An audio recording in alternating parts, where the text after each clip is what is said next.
నమస్తే అండి. నేను మీ లక్ష్మీ చౌదరిని. Welcome to my channel misty Madhurimalu Telugu audio stories.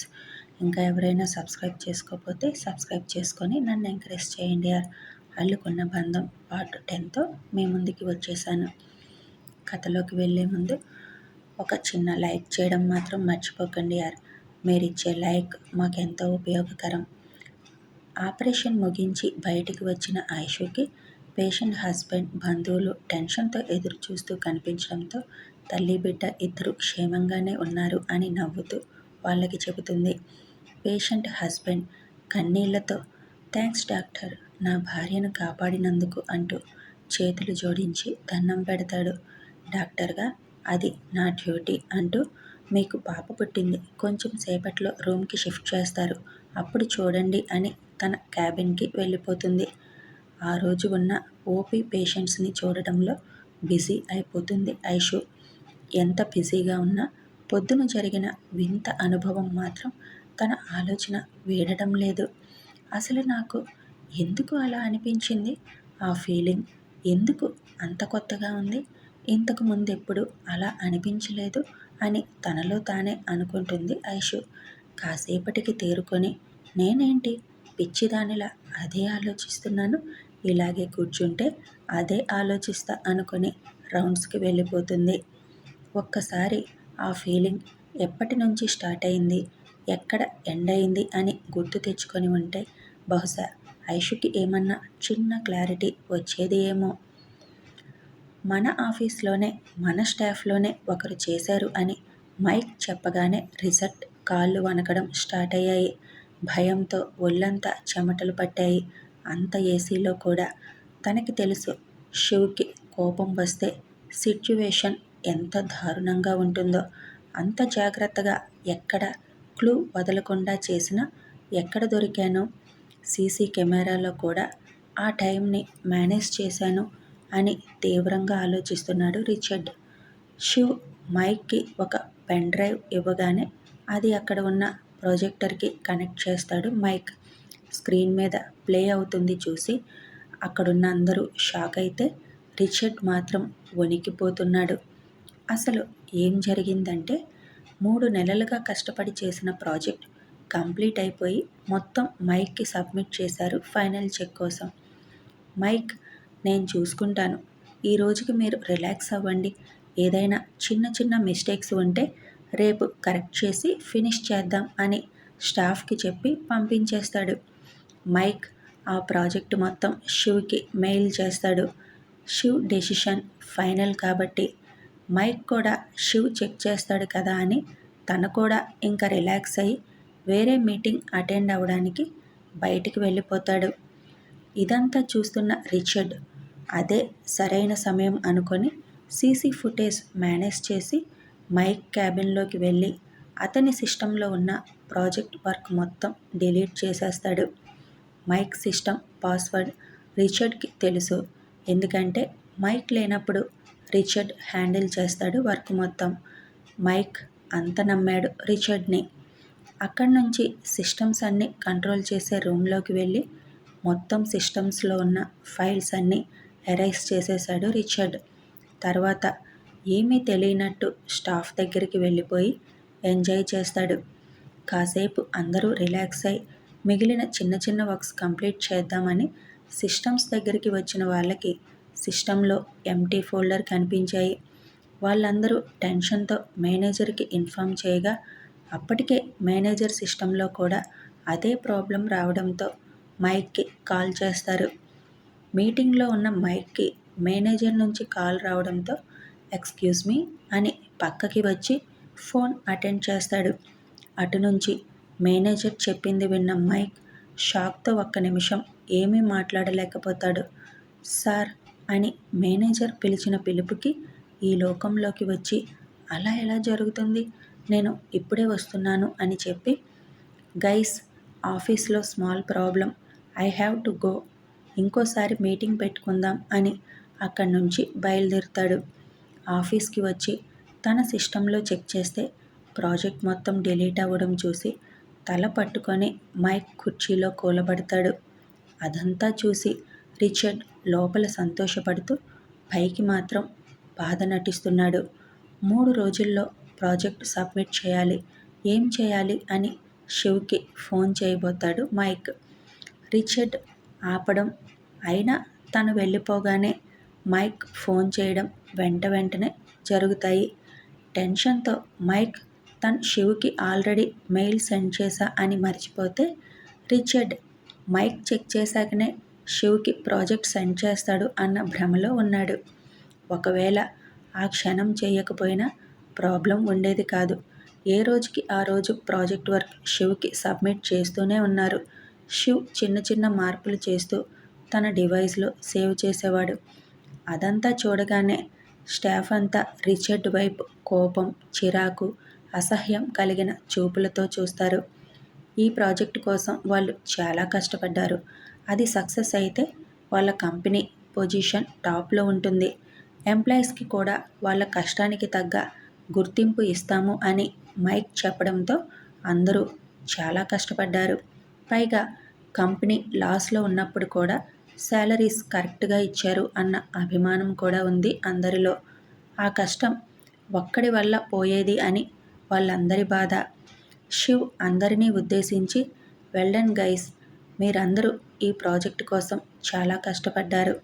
I appreciate all. Project in టైంలో మనం సబ్మిట్ చేస్తాం. మీరందరూ ఇంక వెళ్ళి మీ వర్క్స్ చూసుకోండి అని అందరినీ వెళ్ళమని చెబుతాడు. థ్యాంక్ యూ సార్ అని చెప్పి హ్యాపీగా బయటికి వెళ్ళిపోతారు స్టాఫ్ మొత్తం. ఆ రూమ్లో 3 మాత్రమే ఉన్నారు. రిచర్డ్నే సూటిగా చూస్తున్నాడు శివ్. సారీ శివ్, ఈ ఒక్కసారి క్షమించు అంటూ వచ్చి శివ్ కాళ్ళు పట్టుకున్నాడు రిచర్డ్. శివ్ కాలితో ఒక తన్ను తన్నగానే ఎగిరి అంత దూరంలో పడతాడు రిచర్డ్. నిన్ను ఎంతగా నమ్మానురా, ఎందుకు ఇలాంటి పని చేశావు అని మైక్ అడుగుతాడు రిచర్డ్ని. రిచర్డ్ కోపంతో, నన్ను నమ్మావా? నన్నెక్కడ నమ్మావు నువ్వు? చిన్నప్పటి నుంచి మనం కలిసి పెరిగాము. కానీ శివ్తో నీ పరిచయం ఎంఎస్ చేసేటప్పుడు. శివ్ మనిద్దరికీ అప్పుడేగా తెలుసు. కానీ 6 నెలలకే అతన్ని నమ్మేసి కంపెనీ అతని చేతిలో పెట్టావు. తర్వాత చైర్మన్ హోదా ఇచ్చారు ఆంటీ నువ్వు కలిసి. నన్ను పూర్తిగా మర్చిపోయి శివ్ శివ్ అంటూ తనతోనే ఉండేవాడివి. స్టడీస్ అయ్యాక నాకు నీ కంపెనీలో ఒక సాధారణ ఎంప్లాయ్ పోస్ట్ ఇచ్చావు. అప్పుడే డిసైడ్ అయ్యాను మీ ఇద్దరిని దూరం చేయాలి అని. శివ్కి వర్క్లో నెగ్లెన్సీ చూపిస్తే ఎవ్వరిని క్షమించడు, అది ఎవరు అయినా. అందుకే ప్రాజెక్ట్ నాశనం చేశాను. ఇన్ టైంకి సబ్మిట్ చేయకపోతే శివ్ అవమానంతో కంపెనీని, ఇదంతా నీ నిర్లక్ష్యం వల్ల అని నీ మీద కోపంతో నిన్ను కూడా వదిలేస్తాడు అనుకున్నా. కానీ రివర్స్ అయ్యింది కదా నీ అంచనా అని శివ్ కూల్గా అడుగుతాడు.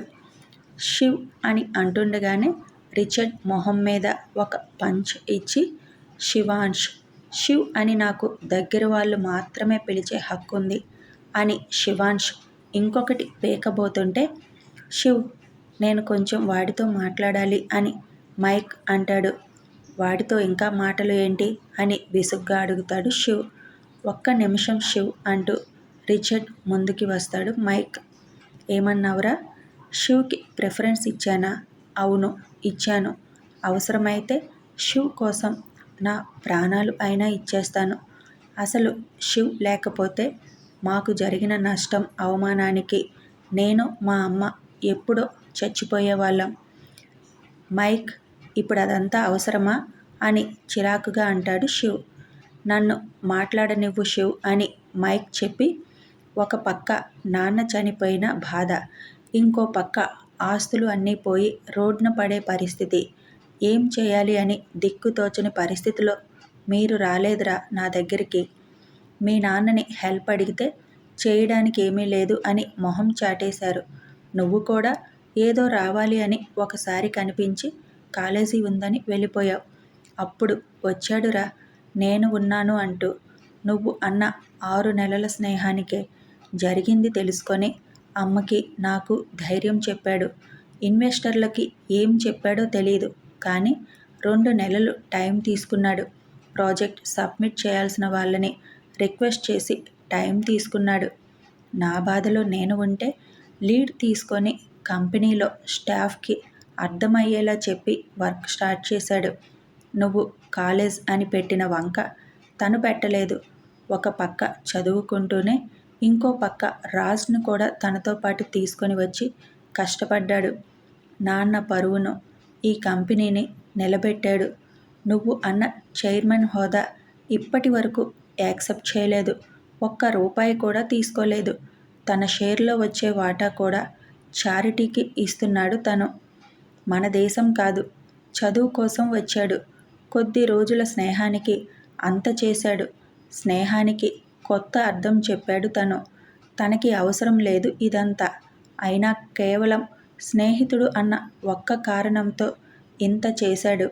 నేను కూడా ఈ కంపెనీలో ఒక సాధారణ ఎంప్లాయీ లాగే ఉంటున్నా. అందుకే నీకు అదే పోస్టు ఇచ్చాను. కింద నుంచి టాలెంట్తో పైకి ఎదగాలి అని శివ్ ఎప్పుడూ చెబుతుంటాడు. నిన్ను స్నేహితుడు అని చెప్పుకోవడానికి కూడా అసహ్యం వేస్తుంది. ఇంకెప్పుడు నా కళ్ళకి కనిపించకు. శివ్, వీడిని వదిలేయరా. కేసు అంటే అంకుల్ పరువు పోతుంది. ఆ పెయిన్ ఎలా ఉంటుందో నాకు తెలుసని చెప్పి పక్కకి వెళ్ళిపోతాడు మైక్. శివ్ రిచర్డ్ దగ్గరికి వచ్చి, నీకు నా మీద అసూయ ఉంటే నాతో పెట్టుకోవాల్సింది. కానీ స్నేహానికి ద్రోహం చేయడమే కాకుండా కొన్ని వేల మంది జీవితాలని రోడ్ మీదకి తీసుకువెళ్ళబోయావు అంటూ శివ్ కోపం తీరే వరకు కొడుతూనే ఉన్నాడు. ఎంతకీ ఆపకపోవడంతో వాడికి ఏదన్నా అయితే శివ్కి ప్రాబ్లం అవుతుంది అని పక్కకి తీసుకువస్తాడు మైక్. వద్దు శివ్, ఇంకా చచ్చిపోయేలా ఉన్నాడు, వదిలే అని సెక్యూరిటీని పిలిచి రిచర్డ్ని తీసుకువెళ్ళమని చెబుతాడు మైక్. శివ్ రిచర్డ్ వైపు చూసి, ఇది మైండ్లో పెట్టుకో. ఇంకెప్పుడైనా మైక్ జోలి వస్తే ఈసారి నీ చావు కన్ఫర్మ్ అవుతుంది. మైండ్ ఇట్ అని తీసుకువెళ్ళమని సెక్యూరిటీకి సైగ చేస్తాడు. జరిగిందంతా మైక్కి అసహనంగా ఉంటే, పద కాస్త చిల్లవుదామని కిరణ్కి ఫోన్ చేసి రెస్టారెంట్కి వచ్చేయమని మైక్ని తీసుకొని బయలుదేరతాడు శివ్. రెస్టారెంట్లో జరిగింది తెలుసుకున్న కిరణ్, అవునురా, సీసీ కెమెరాలు వర్క్ చేయకుండా చేశాడు కదా, మరి ఆ ఫుటేజ్ నీకెలా వచ్చిందని అడుగుతాడు కిరణ్. శివ్ ఒక కార్నర్ స్మైల్ ఇస్తాడు. ఒరేయ్, ఆ నవ్వుతో మాకు పిచ్చి తెప్పించుకో, విషయం చెప్పు అంటాడు కిరణ్. శివ్ చెప్పడం మొదలు పెడతాడు. ఇదండి శివ్ ఐషు జర్నీ ఈ రోజుకి. నాకు తెలుసు మీరందరూ శివ్ ఐషు పెళ్ళి ఎప్పుడు, వాళ్ళిద్దరూ ఎప్పుడు కలుస్తున్నారు అని ఎదురు చూస్తున్నారు అని. ముందు మరి మన శివ్ కెపాసిటీ ఏంటో తెలియాలి కదా. తప్పదు మరి, అతి తొందరలో వాళ్ళిద్దరు పెళ్ళి జరగబోతుంది. అవును, ఇప్పుడు శివ్కి అసలు ఆ ఫుటేజ్ ఎలా వచ్చిందంటారు? నచ్చితే సబ్స్క్రైబ్ చేయండి, లైక్ చేయండి, షేర్ చేయండి. Thanks for watching and listening.